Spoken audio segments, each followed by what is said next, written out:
everybody. Today we'll be looking at a very interesting kind of analytic number theory problem.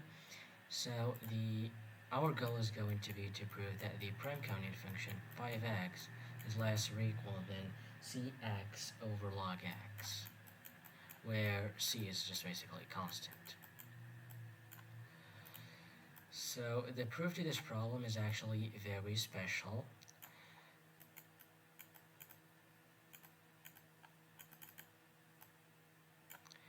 So the key idea is to consider the binomial coefficient of 2n and 2. So basically that is equal to 2n times 2n minus 1 all the way up to n plus 1 all over n factorial. And the key idea is to notice that all primes in the set n to n actually divide the denominator.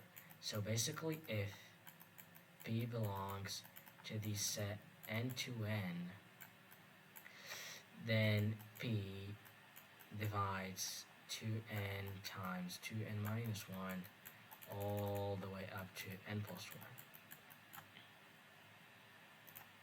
So now if we start bounding this to n, we're going to see that the binomial coefficient of 2n and n is actually bigger than the product of all prime between n and 2n. And you could ask me why. The answer to that is very easy. Since all primes in the set n to n divide the denominator, then basically the product of all these primes, basically all primes in the set n to n divide this thing, right, the binomial coefficient. So it is easy to notice that the product of all primes still divides that number, and we know that if a divides b, then b is bigger than a. So that is the point.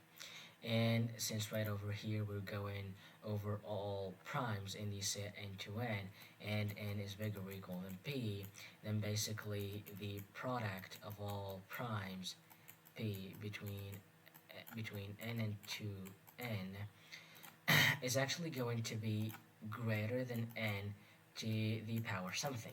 And that thing is actually the number of primes between, is actually going to be the number of primes belonging to our set n to n.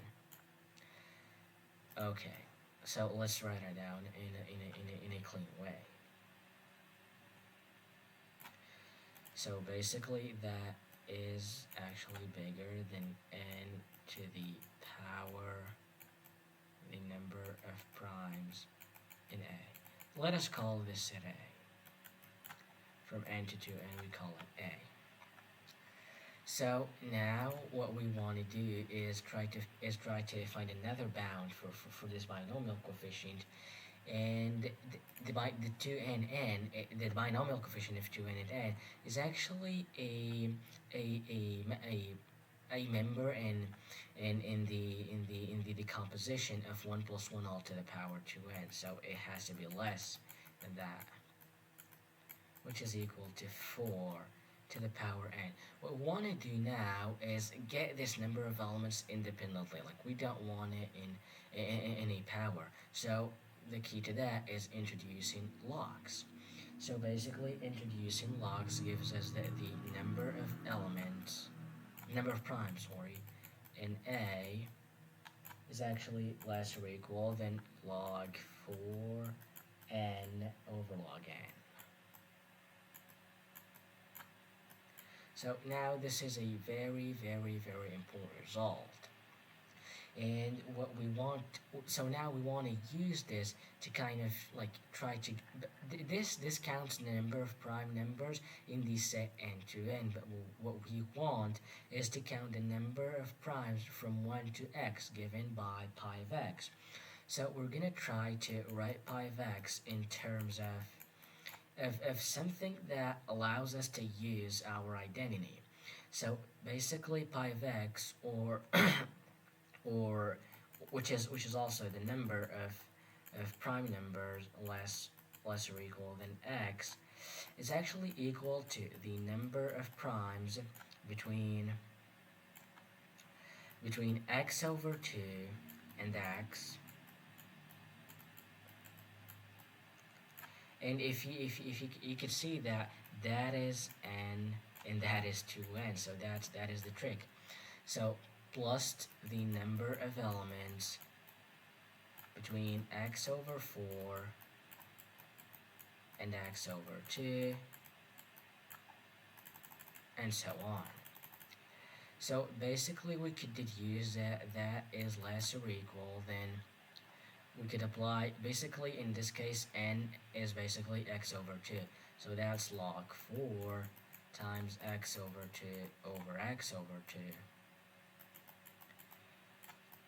plus log 4 times x over 4 over x over 4 and so on, which is clearly less than c times log x over x for some constant c. So I hope you enjoyed today's video. Please do not forget to subscribe to my channel and like this video for more.